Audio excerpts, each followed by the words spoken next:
اے ایمان والو، ایسی چیزوں کے بارے میں سوالات نہ کیا کرو جو اگر تم پر ظاہر کر دی جائیں تو تمہیں ناگوار ہوں،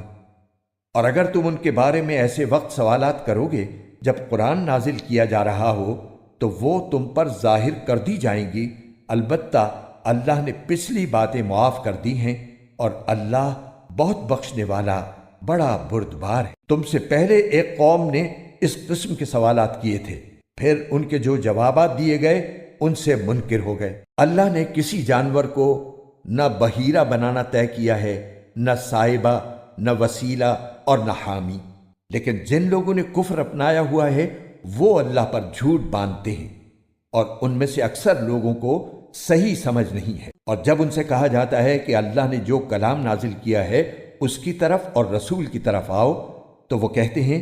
کہ ہم نے جس دین پر اپنے باپ دادوں کو پایا ہے ہمارے لیے وہی کافی ہے۔ بھلا اگر ان کے باپ دادے ایسے ہوں